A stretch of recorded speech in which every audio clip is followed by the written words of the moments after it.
with their regular equipment. Yeah. Hey, there's nothing regular about the equipment. No. Oh, Hey, whoops, we're live. Right up until 10 minutes before the show last week, all my equipment was working. Yeah, that's true. That's right. This is a class act, folks. A crass act. That's us. That's right. We're that too. And that. All that and a bag of chips.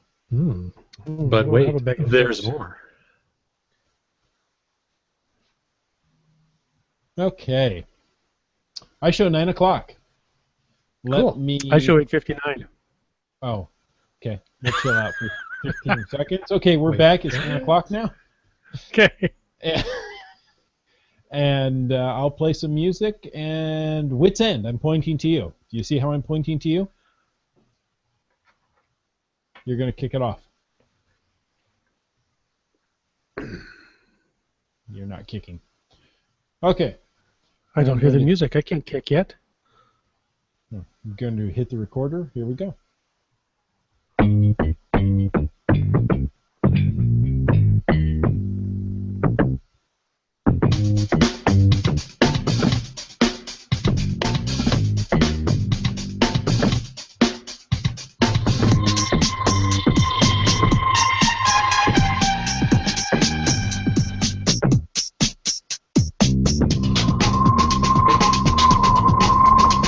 Oh, welcome to Caching in the Northwest. You know, this is the only podcast dedicated to geocaching in the Great Pacific Northwest. We'll talk about caches and caches unique to this little corner of the country, so gas up the Subaru and grab a YooHoo. It's time to go caching in the Northwest. And you better believe it, listeners. Tonight's show is all about the upcoming road trip by geocaching.com. And if we're going to talk about road trips, we need to bring in our charming chimpanzee chauffeur. Some say he drinks brake fluid, but he can stop whenever he wants. And others say he incessantly asks if we're there yet. All we know is he's called Land Monkey. Stopped. We're here. But hey, let's get this podcast going. It is time for a road trip. Hashtag geocache road trip. Welcome to the 99th episode of CNW. 99! Wayne Gretzky! All right. Hey, I'm going to apologize in advance if it's a little noisy on my end of the podcast tonight, but we're finally getting some much-needed rain in the Pacific Northwest, and we still have a little bit of a window problem in the Land Monkey Studios here, so there's a bit of noise leakage. So we'll keep moving forward. The joys of a live episode, number 99. And you know, listeners, something besides rain that we love hearing, well, we love hearing you talk about your favorite caches and your caching locations in the Northwest in your own voice each week on our podcast. Well, it's your podcast, but we're hosting. So let's hear this week's. Hi, I'm Dr. Jones from Seattle, Washington. My favorite Northwest cache, according to my Magellan, is the Ring of Fire. It's out in the Teanaway watershed, and it was fun to find. Yeah, we've heard a lot of good things about that cache, and I mean, that's one of your early episodes of this show. Yeah. It really was. It was a very early episode, I might add. Like 3 or 4 or something like that. Something like that. The pre-Land Monkey era. And I hardly remember those shows at all. Well, I definitely remember that, listening to that show, because that was just such an amazing cache that it's gone on my list of ones that I have to get to one of these days. Well, let us know, because we'll go back. At least I will. All right. Well, yeah. All right. Well, listeners, remember, sharing your favorite cache or caching location in the Northwest has gotten more rewarding. If you record a message from the cache itself, record it while putting gas in the Pinto. We don't mind where, but hey, we want to hear about those great caches you're out there finding. Email your audio to us at feedback@cachingnw.com or call us at 253-693-TFTC and leave your message there. Your message just needs to be about 15 seconds. That's enough time to say your geocaching name, the GC code, the name of the cache, and why you liked it. And if we play it on an episode, you will win some cool swag. And on that note, one of our audio listeners this month is going to win a prize from World Caching. They have donated a prize that we're going to give away in our last podcast for this month, and we're going to choose one of the people who sends us audio in. So be one of those people and get entered. But anyways, speaking of not speaking well, but speaking of calling in to 253-693-TFTC, we've got some audio from Dano of Team Pugach. Good morning, caching in the Northwest. This is Dano of Team Pugach calling from the Atlantic Northeast. It's probably still nighttime where you're at, but I just wanted to chime in and say I enjoyed your show. Just talking about the Goonies adventure that was going on last weekend. Wish I knew about it. I would have been there. As someone who has Goonies Never Say Die tattooed across his chest, I should have been there. I'll definitely put it on my list of places to go next year. Keep on having a great podcast and looking forward to the next episode. Take care. Oh, wow. Hey, thanks for that call, Dana. That was awesome. You know, as a fellow Goonies fan, it does sound like a lot of fun. I wish I could have gone. Yeah, and there's always more fun to be had right here on Caching in the Northwest, which is where the Goonies happened, in the Northwest. And don't forget, we're only 2 weeks away from the start of our hashtag Geocache Road Trip contest in partnership with Dave DeBearmaker at the Only Googlebot Reads This blog, debear.blogspot.ca. For more details on that contest and to learn how to win some amazing prizes, check out LandMonkey's blog at landmonkey.blogspot.com. And thank you to all our amazing prize sponsors this summer. We got Cully Long of How to Puzzle Cache, Cache Advance, World Caching, Land Sharks, CoinsAndPins.com, Open Caching North America, and even Munzie. Cool. That's crazy. We've just got so many sponsors with so many awesome, amazing prizes that this is just going to be epic. I'm just going to call it right now. It's going to be epic, and I'm really looking forward to getting some of those submissions coming in, seeing what people will come up with their creative hashtag geocache road trip photos.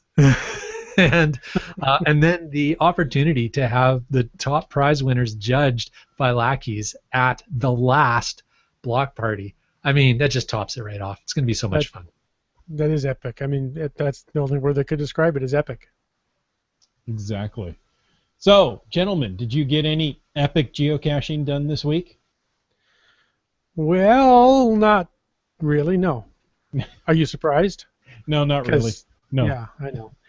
I know, busy guy. But hey, somewhat semi-geocaching related, astute listeners to the podcast will note that last week none of us had our primary podcasting equipment operational and at the ready.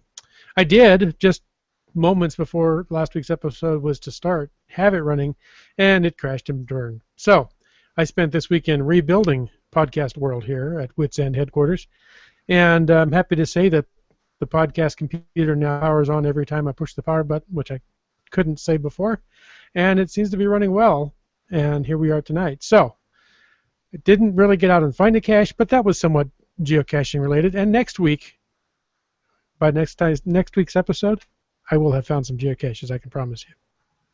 Yeah, of course. Absolutely. Yeah, so for us land monkeys, there was geocaching. We hit a trail at Iona Beach near the Vancouver airport, had a lot of fun on that one. But the most exciting adventure didn't involve geocaching, well, at least not immediately. It was my mystery trip on Sunday. Mrs. Land Monkey took me out to Hope, British Columbia, where she had me signed up to go gliding.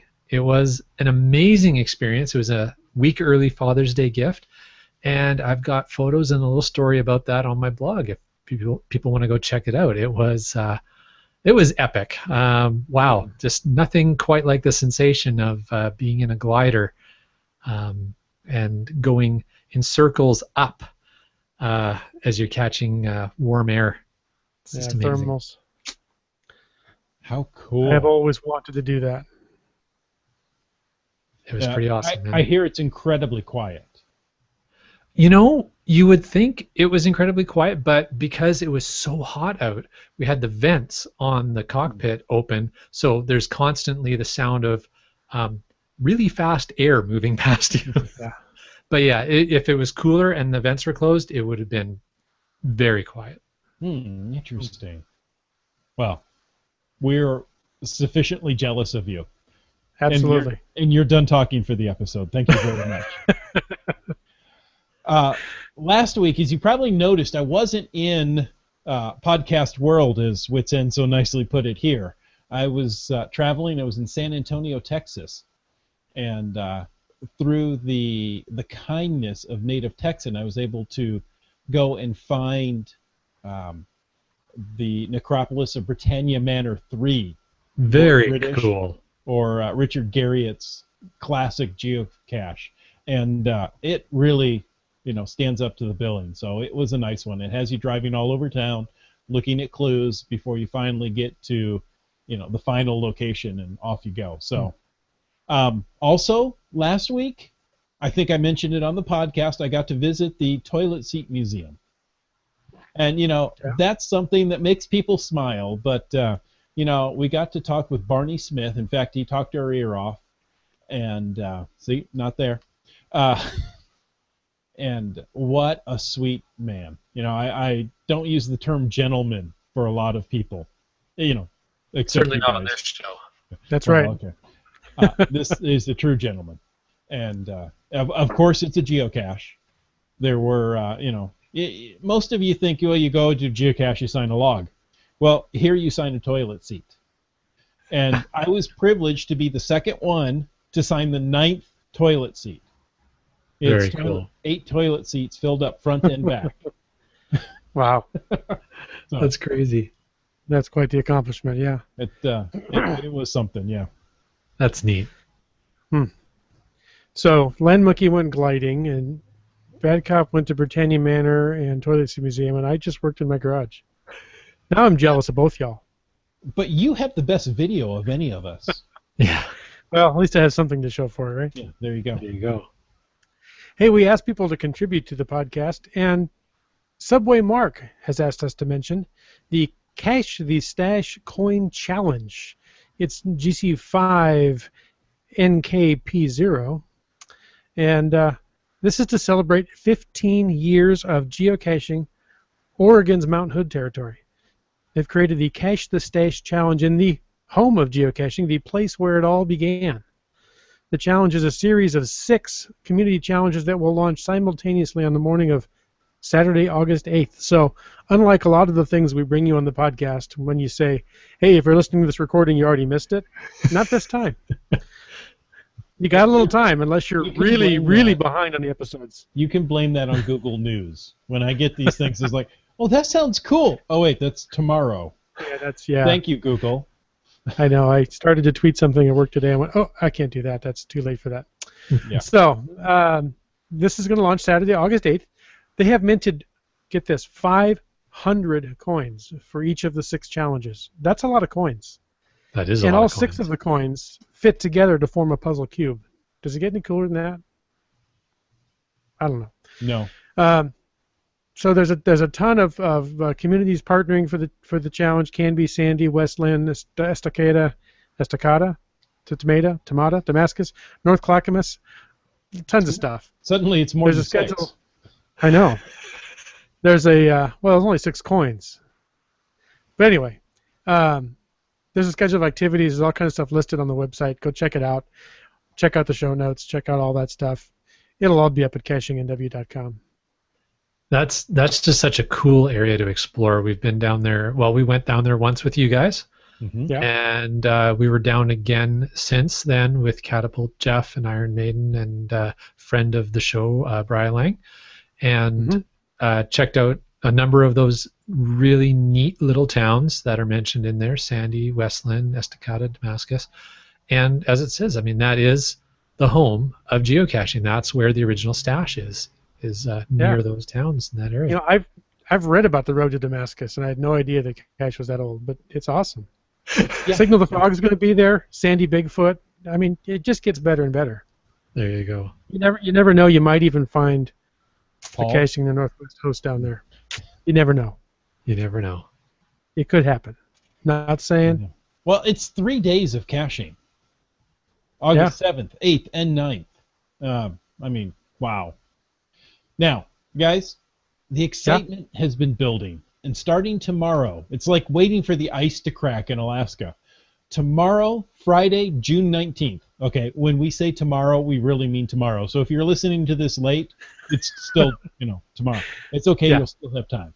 There's still time. As long as you're listening to this before September 2nd. Exactly. That's right. So, starting tomorrow, geocachers can earn their first souvenir of the geocaching.com 2015 road trip.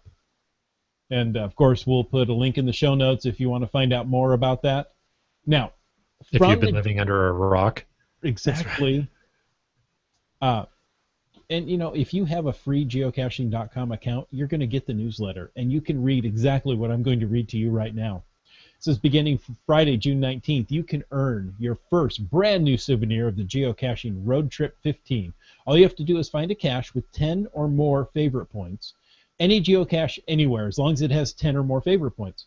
You can earn the Geocaching Road Trip 15 and the 15 years of geocaching celebration souvenirs.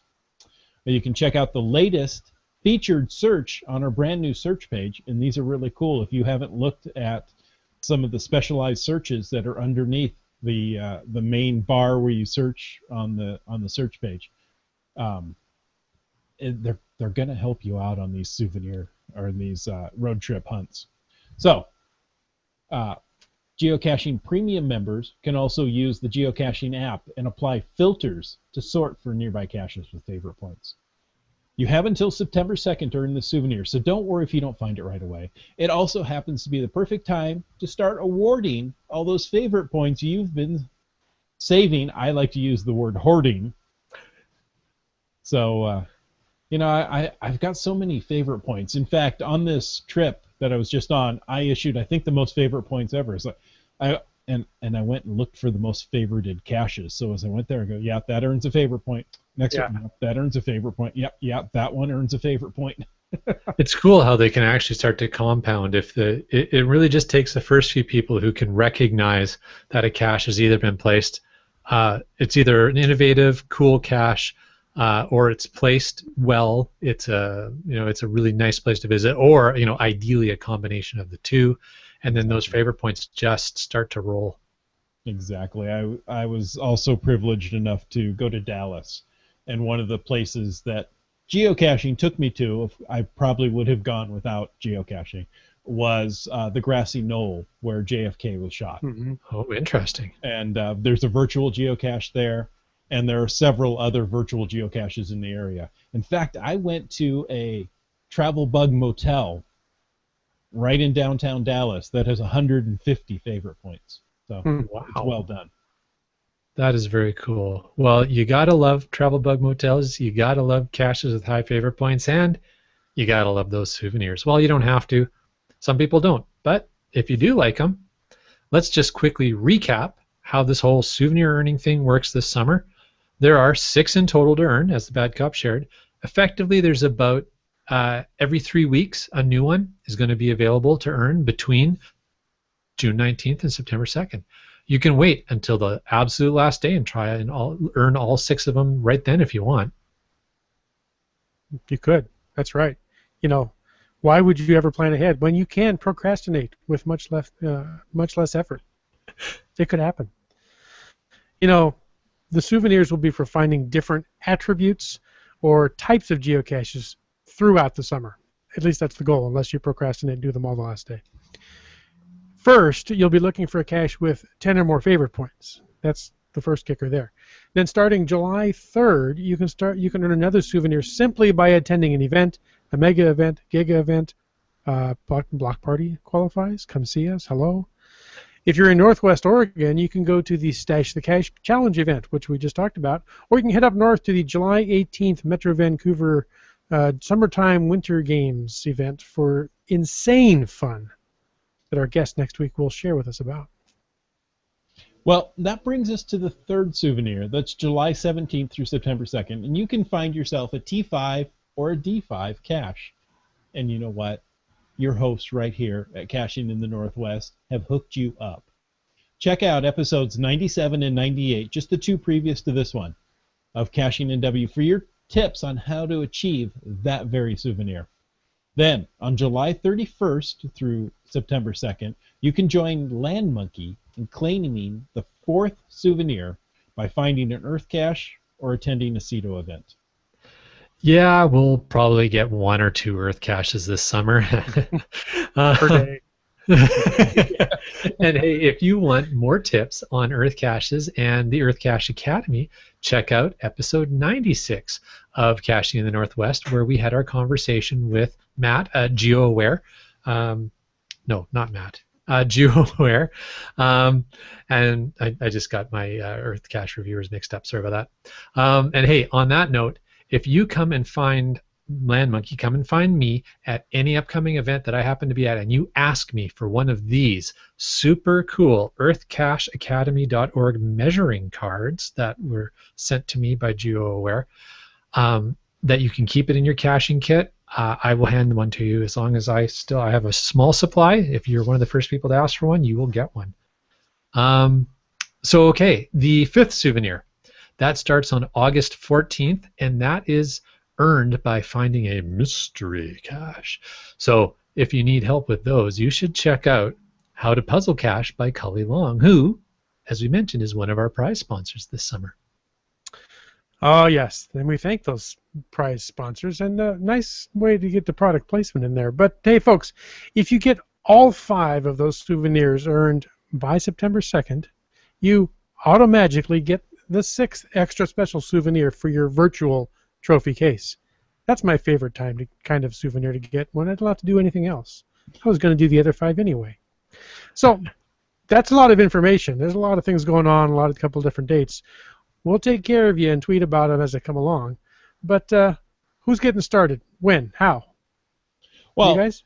As we mentioned, there's several events coming up, and Dora Moore commented to us on Facebook, crossing the big bridge tomorrow, and we have a list of many caches that could earn us the souvenir. She says that this one looks intriguing with 73 favorite points, and that's GC30 G57. And sometimes letters, numbers, all that together confuse me. 30G57. That's right, and the name of that cache is Intriguing, so that's a fun one. We also were tweeted by Bright Blades or Retro earlier today, and he said that he'll have to wait until he gets back from a family camp this weekend, but once he's back, he's got a few lined up. We also had, I'm just going to answer a quick question from 3 Hams and a Rose that came in on the Q&A asking about these cards here that I was holding up. And the question is the measuring card from earthcacheacademy.org, is it both imperial and metric? And it is indeed both imperial, so it has inches and centimeters on there. So, it is truly international. Brian Lang clarified that no, it's actually imperial and rebel, pew, pew, pew. So that's right. It's pew, pew, pew. Pew, pew. All right. So, oh, sorry, I was just going to jump in there, talking about planning for getting that first trophy or souvenir.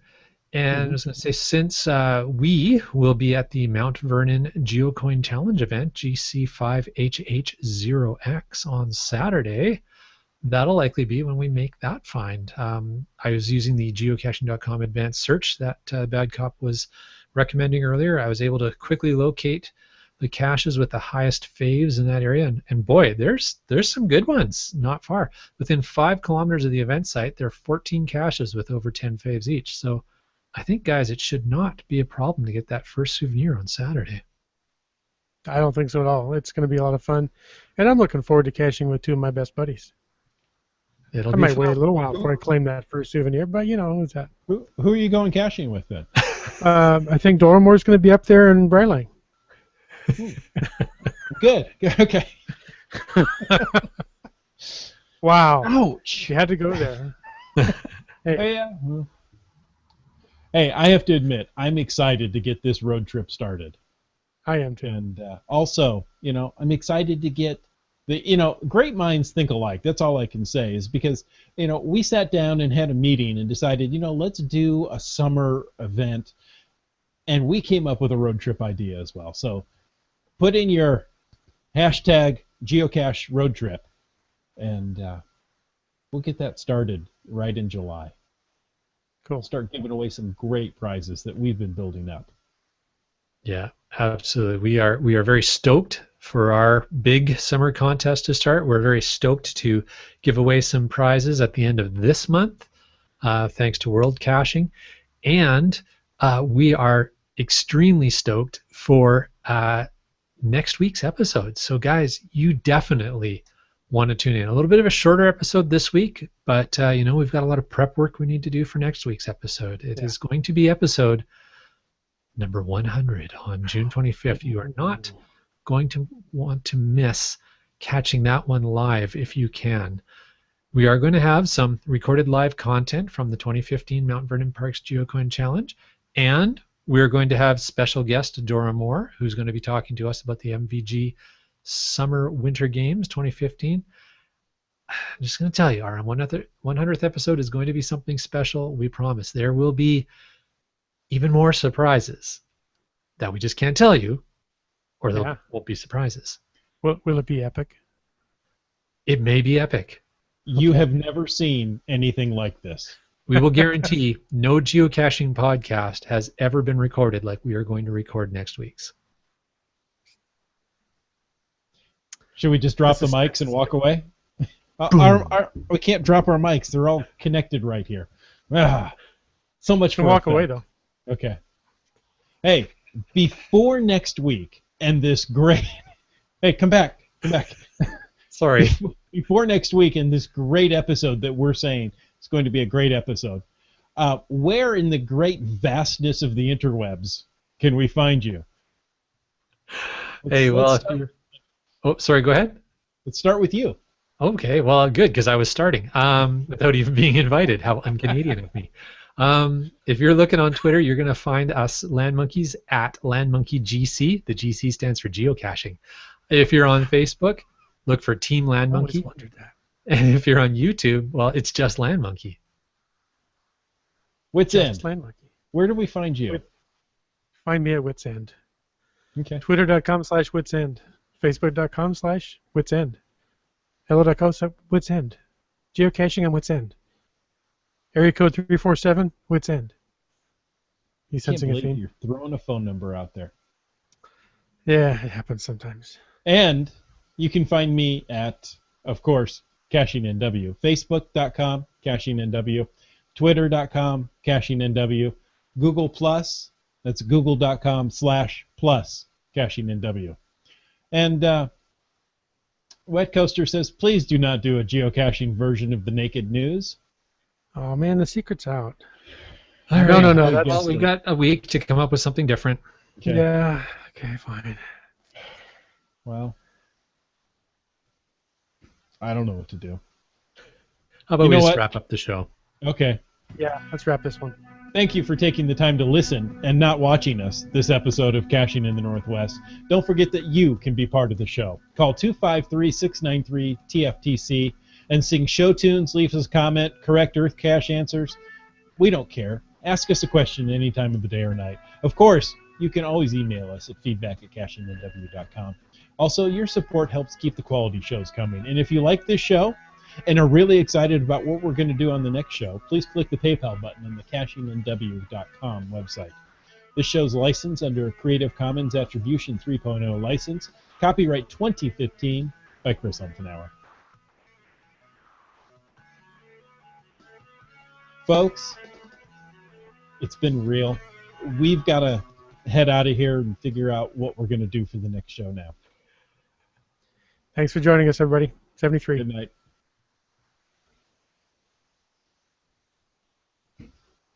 And recording's clear. Awesome. Well, every week... Oh, go ahead. I was going to say, every week we say, hey, let's do a 20-minute show, and an hour later we finally wrap up. I know. We finally did what we always planned to do. And Three Hams and Roses, that was a quickie. Yeah. It was a 25 or 27-minute show, which is kind of what we shoot for. I originally tried for, when we redid the podcast, going for a 25-minute show, knowing that we're going to hit closer to 30. But I think that's a good commute length. Yeah. So. Well, that's what we think. Well, what do you guys think? Yeah, exactly. Out in the Q&A area. Maybe I should put out a poll. That's the word I'm thinking. I think we did that once, a Plus. survey. Did we? Did we do a survey? Yeah, and I think the pretty answer sure we was did. as long as it takes. I thought that was this show. Well, good, because that's usually what we typically do is Or was that whatever every it takes. show? Yeah. Well, and if we're having a really good, interesting conversation with a guest, it's fun to keep it going. You kind of don't want it to end, but Yeah. Like tonight, we had some stuff to talk about. We had a few news items, and wanted to really just make sure everybody had a good grounding on the whole souvenir thing. So there you go. And Brylang says the short ones are good. Hey, always leave them wanting more, right? Exactly. right. And Brylang, I think, just wants us to do the intro song, extro, and be done. Welcome to Caching in the Northwest. Thank you for listening. That's right. Call 253-263-693.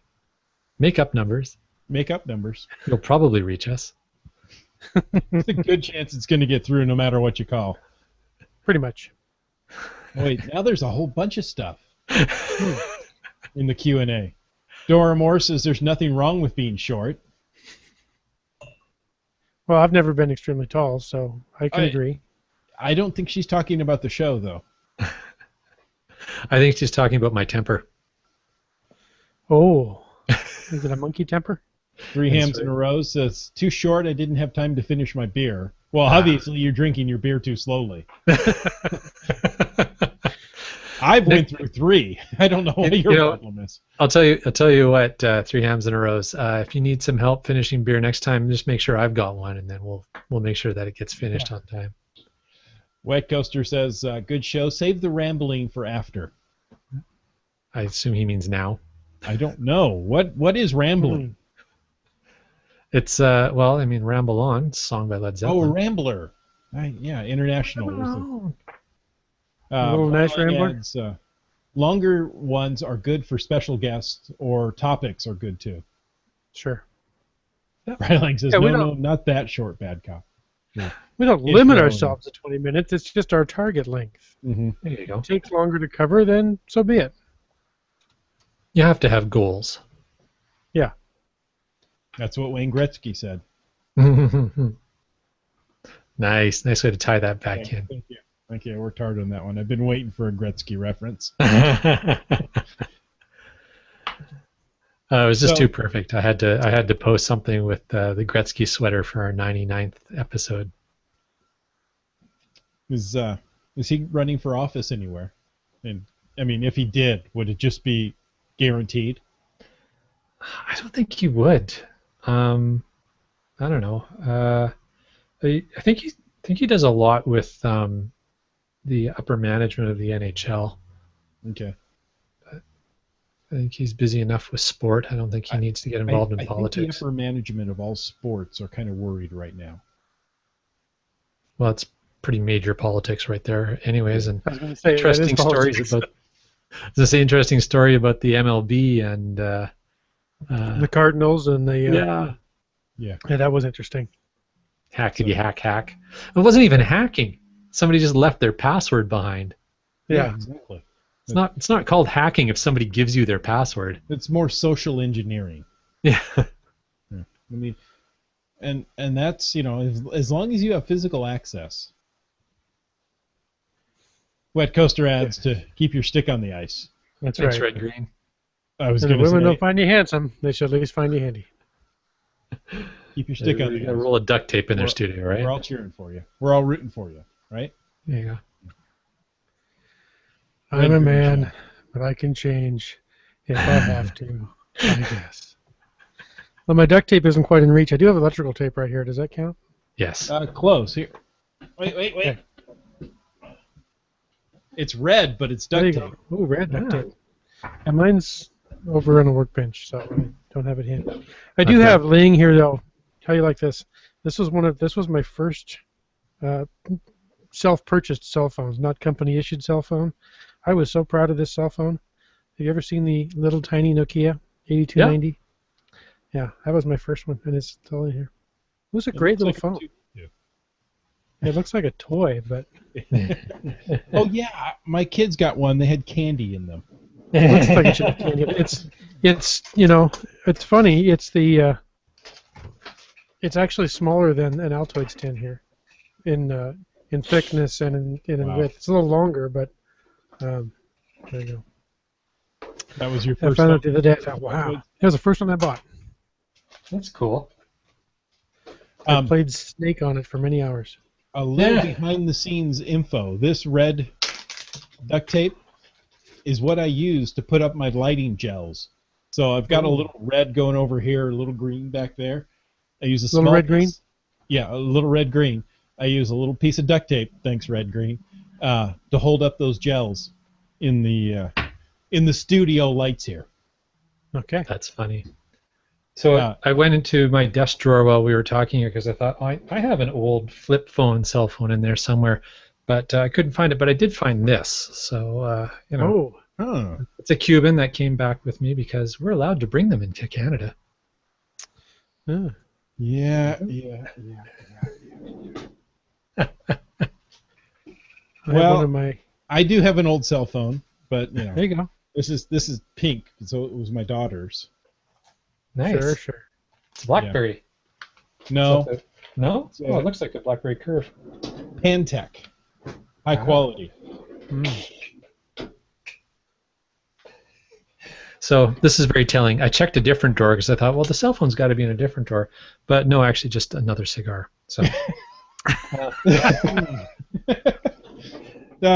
Jay? The beer's upstairs. Oh, Jay? Yeah. Would you read Breiling's Q&A? Which one? That sometimes a cigar is just a cigar? His I didn't see that. His ode to Freud, or this one here.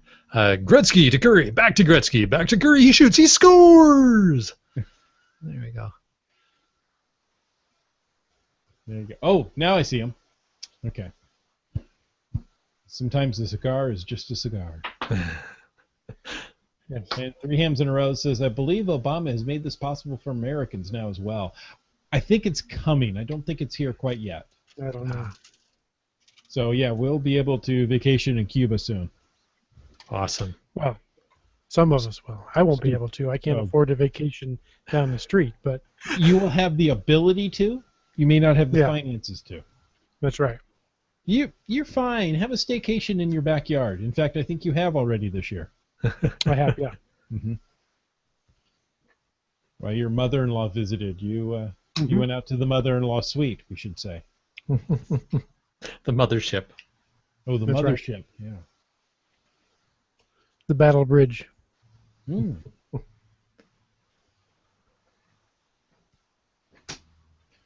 Okay, gentlemen. Yep. It's been real. It is a night. I probably have to go pick up some teenagers from transit shortly. So, if you're watching live tonight, you're really going to want to watch live next week. That's all I've got to say. Yep, absolutely. Right. So, and epic. 36 hours from now, we'll be together, guys. Looking forward to that. That is going to be so much fun, guys. That'll be fun. Mm-hmm. All right. See you there. Good night.